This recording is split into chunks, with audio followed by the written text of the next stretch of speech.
இனி கவலை வேண்டாம் நிகழ்ச்சியின் பக்த கோடிகளே, உங்கள் அனைவருக்கும் எனது முதற்கண் வணக்கங்கள். இன்று ஒரு பொதுவான கருத்தை பற்றி நான் சாமியிடத்திலே விளக்கம் கேட்க இருக்கின்றேன். இது ஒரு கேள்வி, ஆன்மீகவாதிகளிலே அடிமனத்திலே வருகின்ற கேள்வி, விரக்தியின் அடிப்படையிலே வருகின்ற கேள்வி என்று கூட சொல்லலாம். வேறொன்றும் இல்லை, சாமியிலே ஏற்கனவே சொல்லியிருக்காரு, நான் ஒரு முருக பக்தன், அதனால் அதை மறுபடியும் நான் சொல்ல வேண்டிய அவசியம் இல்லை.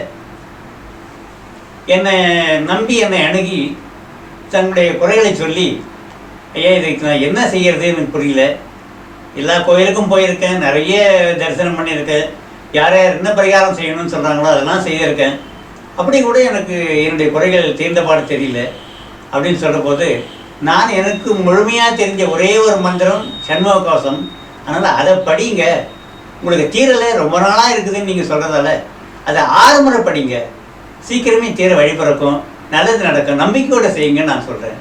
அதுக்கு அவங்க விட்டு கொடுக்காம, ஐயா நான் இதையும் படிச்சுட்டு தான் இருக்கிறேன், சண்முக கவசம் படிச்சுட்டு தான் இருக்கிறேன், 6 முறையும் படிச்சிருக்கிறேன், அப்படி கூட என்ன இந்த குறை விடலை, எல்லா தலங்களுக்கும் போயிருக்கிறேன், விஷ்ணு தலங்கள் உட்பட சிவத்தலங்கள் உட்பட பல தலங்கள், பரிகார தலங்கள், யார் யார் என்னென்னு சொல்கிறாங்களோ எல்லா தலங்களும் போய் தரிசனம் பண்ணியிருக்கேன், அப்படி கூட என்னை குறை விடலை.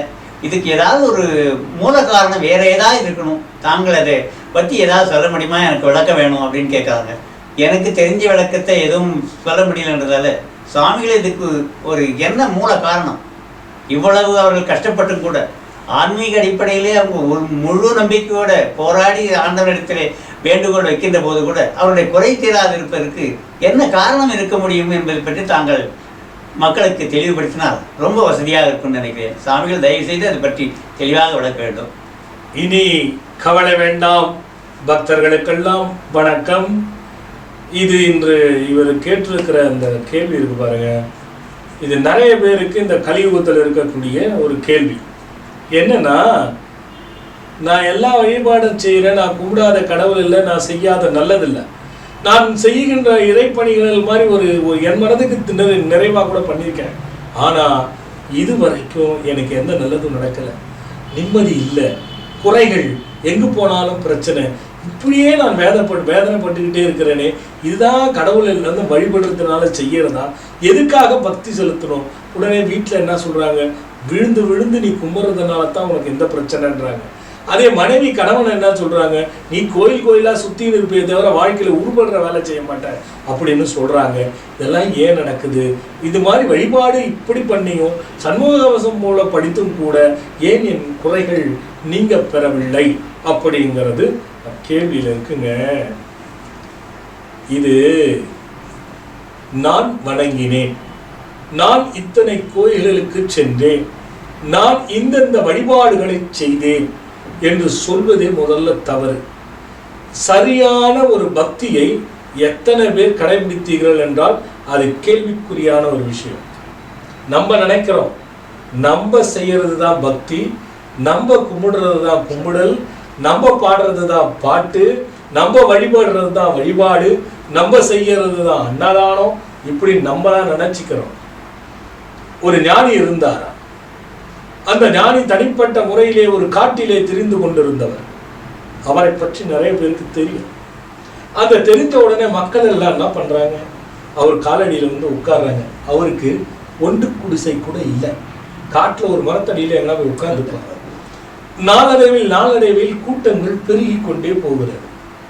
அப்பொழுது ஒரு நண்பர் அவரிடத்திலே கேட்கிறார், மகானி ஐயா, என்ன வணங்குற, நான் இவ்வளோ பெரிய ஞானி, நீங்க ஒரு ஒன்று குடிசை கூட இல்லாத உட்கார்ந்து இருக்கீங்க, இந்த நாட்டு மன்னன் மிகவும் நல்லவன், மிகவும் நல்லவன், அவர் நீங்க உங்க இருக்கிற செய்தி அவருக்கு போச்சா என்னன்னு தெரியல, அது போயிருந்தா அவர் உங்களுக்கு எது வேணாலும் செய்வார், அவரை ஒரு முறை நீங்க அணுகக்கூடாதா அப்படி என்று சொல்லுறார். உடனே இவர், எனக்கு எதுக்கப்பா அதெல்லாம் தேவையில்லை என்று சொல்லுகிறார். இல்லை சுவாமி, உங்களால பல பேர் பயனடையணும், எத்தனையோ பக்தர்கள் நொந்து போயிருக்கிறார்கள், எவ்வளவோ விடிவுகள் உங்கள் பாதத்தை பற்றினால் வருகிறது, நீங்கள் அல்ல தெய்வத்துக்கு இணையானவர், நீங்க நல்லா இருக்கணும், அதனாலதான் நான் சொல்றேன், சரி ஏற்பாடு செய் என்று சொல்லுகின்றார். அப்படி ஏற்பாடு செய்து மன்னனை காண இவர் செல்லுகின்றார். அந்த ஞானி மன்னர் அருமையான தன்னுடைய பூஜை அறையிலே பூஜையை செய்து கொண்டிருக்கிறார். மகானை உள்ளே அழைத்து ஒரு மனையிலே அமரச் செய்து விடுகிறார்கள் பணியாட்கள். இவர் இருந்து பொறுத்து பார்க்கின்றார். அவரும் சீரும் சிறப்புமாக மன்னர் பூஜையை செய்கின்றார். பூஜை முடிகிறது. மன்னன் எழுந்தவுடனே ஞானியின் காலிலே விழுந்து நமஸ்காரம் சாஷ்டாங்கமாக செய்து வணங்கி, மகான் ஐயா, என் வீட்டுக்கு, என் இல்லத்திற்கு நீங்க இந்த இடத்துக்கு, அரண்மனைக்கு வந்ததுக்கு நான் என்ன பாக்கியம் செய்தேன்? என் பூஜை அறையில் உங்கள் பாதம் இறைவன் வந்து பற்றியது போல், பதித்ததை போல் இருக்கிறது என்று ஆசி செய்து சொல்லி உங்களுக்கு என்ன வேண்டும் என்று கேட்டார். அதற்கு அந்த ஞானி, எதுவும் வேண்டாம், நான் பார்க்க வேண்டும் என்று வந்தேன், வருகிறேன் என்றார். மன்னர் திருப்பியும் விடவில்லை. இல்லைங்க ஐயா, நீங்க என்ன நோக்கத்துக்கு வந்தீங்கன்னு தயவுசெய்து எனக்கு சொல்லுங்க, என் மனமெல்லாம் பதறுகிறது, எனக்கு ஒரு நல்ல வழி காட்டி என்ன வேணும் என்பதை சொல்லுங்க அப்படின்னா. இல்லை அப்பா மன்னா, பிச்சைக்காரன் இடத்திலே நான் பிச்சை எடுக்கும் வழக்கம் இல்லை என்கிறார். நல்லா புரிஞ்சுக்க. அவர் மன்னர் என்ன சொல்றார்? பிச்சைக்காரன் இடத்திலே பிச்சை எடுக்க எனக்கு விருப்பம் இல்லை, மன்னனை பார்த்து பிச்சைக்காரனா அப்படி என்று சொல்லிவிடுகிறார். அப்ப என்ன ஆகுது?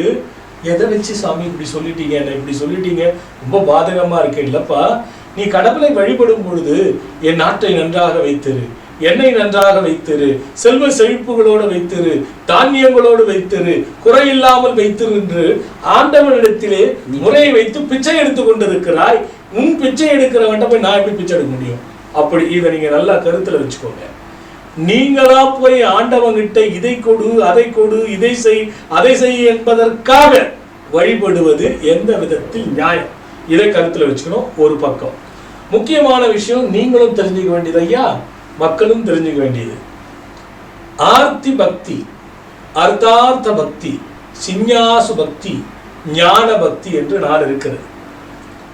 பக்தம், முக்தம், நித்தம் என்று 3 இருக்கிறது. யார் ஒருவர் ஆர்த்தி பக்தி, அர்த்தார்த்த பக்தி, சிஞ்ஞாசு பக்தி, ஞான பக்தி செய்கிறார்கள், யார் ஒருவர் பக்தனாய் நிரம்ப இருந்து முக்தனாய் முக்தி பெற்றால் சக்தி கிடைக்கும். பக்தம், முக்தம், நித்தம். அந்த நித்தம் என்ற பொருள் மறைந்தும் அமர்ந்தும் இறந்தும் வாழ்வான் என்பது பொருளாகிறது. அப்போ பக்தம், முக்தம், நித்தம், ஆர்த்தி, அர்த்தார்த்தம், அந்த 4 விஷயங்கள். பிறகு இதுல என்ன இருக்கு?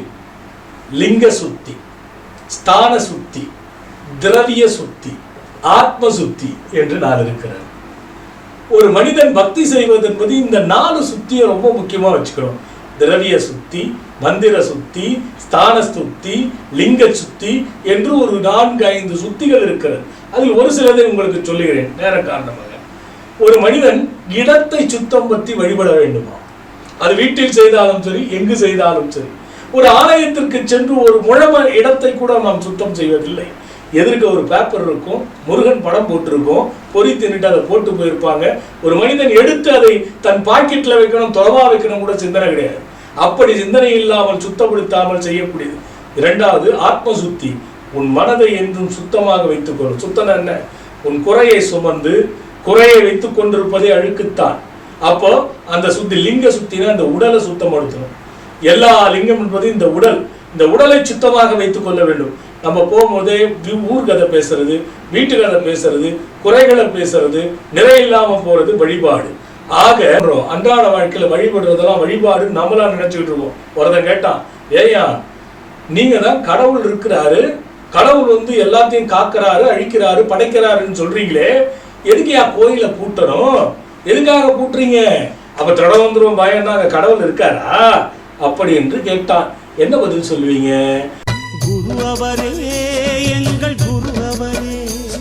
பெருமானுடைய திருவருளும் பாம்பன் சுவாமிகள் குருவருளும் ஒன்று குமிழ்ந்து ஒரு சித்தரையும் ஒரு ரிஷியையும் ஒரு குருவையும் தழுவி ஏற்படுகின்ற கோயில் உருவாக்கி கொண்டிருக்கிறேன்.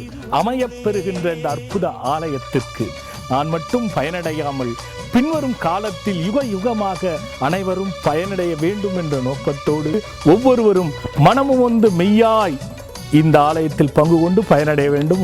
இது வற்புறுத்தல் அல்ல, வாய்ப்பு என்று கூறி விடைபெறுகிறேன். வணக்கம்.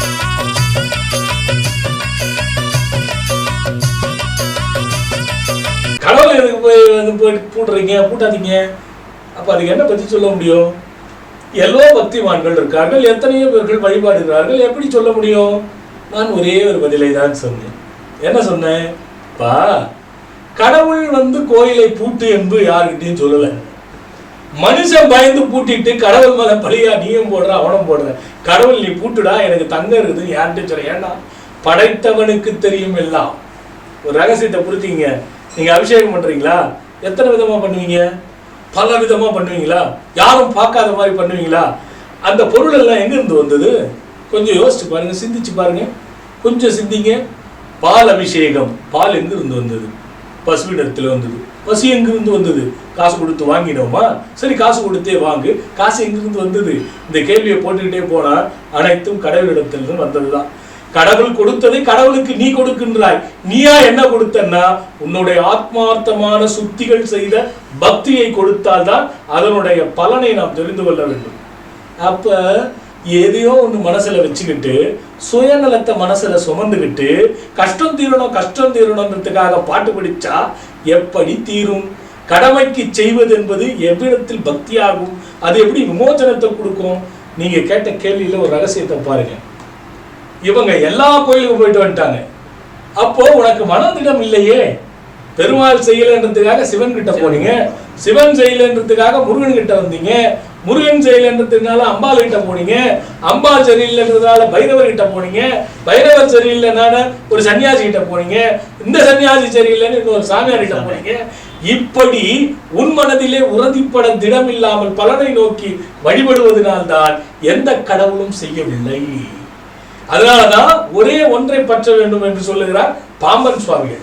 ஒரே கடவுளை பற்ற வேண்டும் என்று. நம் பக்தியில் தான் சார் நமக்கு கேடு இருக்கு ஐயா. இவங்க சண்முக கோஷம் படிச்சாங்க. எதுக்காக படிச்சாங்க? குறை தீரணுமா? குறை ஆண்டவனுக்கு தெரியும். ஆனா நீ உண்மையா படி. உண்மையா படித்தவர்கள் எத்தனை பேர் இருக்கிறாங்க? இருக்க மாட்டாங்க. சரி, இப்ப விஷயம்னா திரவிய சுத்தி, மந்திர சுத்தி, லிங்க சுத்தி, ஆத்ம சுத்தி, ஸ்தான சுத்தி. இந்த 5 சுத்திகளும் நீ செய்தாயா? வீட்டுல கூட வழிபடுவீங்க. ஒரு கிருத்திகை வந்தா, ஒரு வெள்ளிக்கிழமை வந்தா, ஒரு நல்ல நாள் வந்தாதான் சுத்தப்படுத்துறது, இல்லைன்னா பெருக்கிறது. அனுதினமும் சுத்தப்படுத்தணும்னு சொல்றாங்க. பசுஞ்சாணம் கொண்டு முடிகி வழிபாடு செய்ய வேண்டும். இந்த வழிபாடெல்லாம் நான் வருங்காலத்துல சொல்றேன் எப்படி செய்யணும்னு. இதுக்குதான் ஆர்த்தி பக்தி, அர்த்தார்த்த பக்தி, சின்னாசு பக்தி, ஞான பக்தி என்று சொன்னார்கள். இது எல்லாருக்குமே வந்துடாது. ஆர்த்த பக்தி, கடவுளை தழுவிய பக்தி. ஒரு நிமிடம் ஆயினாலும் உள்ள தூய்மை வச்சுக்கணும். சார் நிறைய ரகசியம் இருக்குங்க. ஒருத்தர் என்ன பண்ணார் தெரியுமா? அன்னதான பிரபுன்னு பேருங்க அவருக்கு. அவரை மாதிரி ஒரு பெரிய பணக்காரன் கிடையாது, செல்வந்தன் கிடையாது. ஊர் உலக சொத்துகள், எத்தனையோ விதமான சொத்துகள். அவ்வளவு பெரிய பணக்காரர். அவர் எதை கேட்டாலும் வாரி வாரி அன்னதானத்துக்கு என்றால் அழித்து விடுவார். அப்பேற்பட்ட ஒரு பெரிய மகாத்மா. அவர் ஒரு நாள், என் கடமைகள் எல்லாம் நான் முடித்து விட்டேன், எனக்கு ஞானம் வேண்டும், என் குடும்பத்தை நான் துறந்து ஞானம் பெற போகிறேன் அப்படி என்று குருவை தேடுகின்றார். குருவை தேடுறார். யாருமே அவருக்கு கிடைத்தாது போல இல்லை. ஒரு நாள் ஒரு உச்ச ஞானியை கண்டு பார்க்கிறார். எல்லோரும் சொல்லுகிறார் அந்த ஞானி மகாத்மா, மிகப்பெரிய மகாத்மா அப்படி என்று சொல்லுகிறார்கள். அவர் இடத்திலே, ஐயா எனக்கு ஞானம் வேண்டும் ஐயா அப்படி என்று வந்து கேட்கின்றார். கேட்கும் பொழுது என்ன சொல்லுகின்றார்? இவர் அந்த பெரிய செல்வந்தரே என்ன சொல்லுகிறார்? நான் செய்யாதது கிடையாது சாமி, நீங்க எதை கேட்டிருந்தாலும் அந்த பணிகளை நான் செய்திருக்கிறேன். அன்னதானம் நிறைய பண்ணியிருக்கேன், இன்னும் பண்ணிக்கிட்டு இருக்கு, நல்லதுகளை நிறைய செய்திருக்கிறேன், அதெல்லாம் எல்லாம் எனக்கு போதும், எனக்கு ஞானம் வேணும் சாமி. நாளை வா அப்படி என்று சொல்லுகிறார் அந்த ஞானி. நாளை வா என்று மறுநாளும் அவர் ஆர்வ மிகுதியால் வருகிறார். அங்கே ஞானி இல்லை.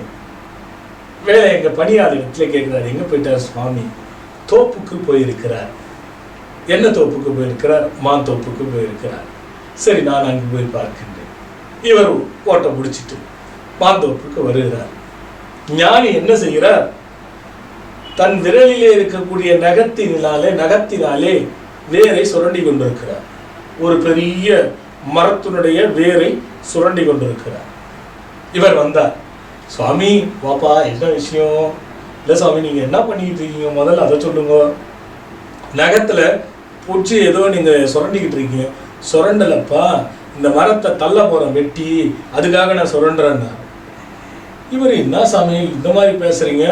விரல்ல சுரண்டி எப்படி சாமி மரத்தை தள்ள முடியும் அப்படின்னு கேட்கிறாரு. அதான் கண்ணு விஷயம். நான் அன்னதானம் போட்டேன் அன்னதானம் செஞ்சுட்டு ஞானத்தை எப்படி அடைய முடியும்னு கேட்டார். நீ எப்படி ஞானத்தை எளிதில் அன்னதானம் செய்துட்டு கிடைக்கிற நினைக்கிறையோ அது மாதிரி விரல்ல தள்ள முடியுமா? நான் பார்த்தேன். அன்றுதான் புரிகிறதவருக்கு தான் செய்த தவறு. நான் செய்தேன், நான் பக்தி கொண்டேன், நான் செய்தேன் என்று சொன்னாலே அந்த நிமிடமே அவர்கள் செய்த பலனை இழந்து போகிறார்கள். அப்ப என்ன பண்ணணும்?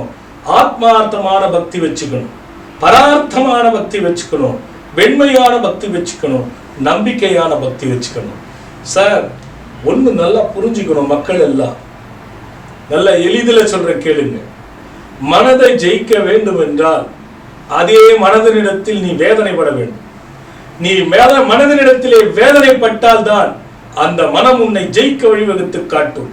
இதை எல்லாரும் யோசிச்சு பாருங்க, சிந்திச்சு பாருங்க. கடவுள் மீது குறை சொல்லாதீர்கள். நாம் தான் தப்பை செய்கின்றோம், நாம் தான் தவறை செய்கின்றோம். பக்தியை சுயநலத்திற்காக நாம் அணுகுகின்றோமே தவிர இறைவன் அப்படி என்கிற நிலையை நாம் மறந்து போய் மனிதன் என்கிற நிலையில் மாத்திரம் பெருமளவில் நிற்கின்றோம். அதனால தான் ஞானிகள் பலவாக இல்லை, அதனால்தான் சித்த புருஷர்கள் பலவாக இல்லை, அதனால்தான் பெரும் பக்தர்கள் பலவாக இல்லை, அதனால்தான் மெய்யடியவர்கள் பலவாக இல்லை. நல்லா உணர்ந்து பாருங்க.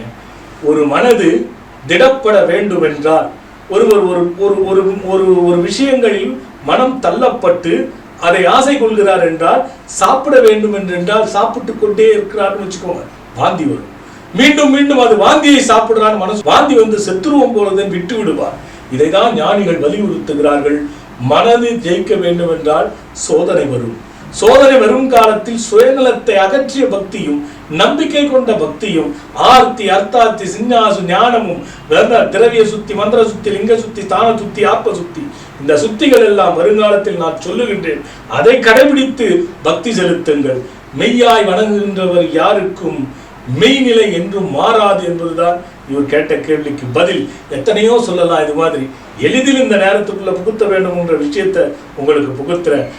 பரமன் மேல் பழி சொல்லாதீர்கள். எதுவா இருந்தாலும் மனிதனுடைய செயல், மனிதன் தான் காரணம், மனிதனுடைய கர்மா மனிதனால் ஏற்படுவதுதான் என்பதை இந்த நல்ல தருணத்திலே சொல்லுகின்றேன். சண்முக கவசம் படித்து மிகப்பெரிய பயனெல்லாம் அடைந்தவர்கள் எத்தனை பேர் இருக்கிறார்கள். நாம் குறை சொல்லிக் கொண்டிருப்பது ஒருவர் என்றால் நிறை சொல்லுகின்றது 100 பேராக இருக்கும். அதை நாம் கண்ணுற்று பார்க்க வேண்டும்.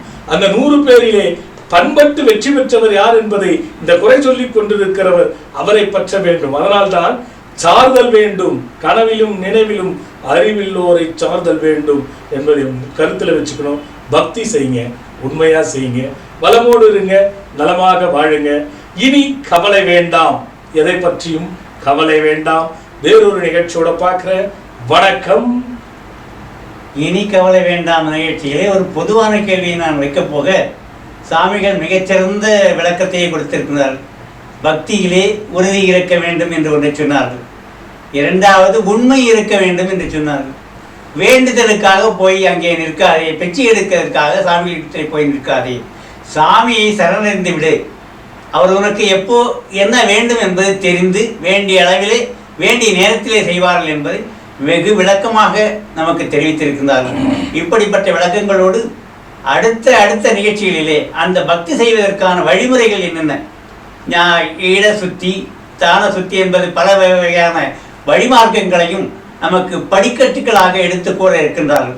ஆகவே முதல் முறையாக இப்பொழுது நமக்கு கூறியவற்றிலே உறுதியாகவும் உண்மையாகவும் வேண்டுதலுக்காக இல்லாமலும் மாறுபாடு இல்லாமலும் ஒரே ஒரு இறைவனை கைக்கொண்டு தொழ வேண்டும் என்பதை நாம் கைக்கொண்டு நல்ல முறையிலே முன்னேற்றம் அடைய முடியும் என்பதை நம்பிக்கையோடு செய்ய வேண்டும் என்று கேட்டுக்கொண்டு வணக்கத்தை தெரிவித்துக் கொள்கிறேன்.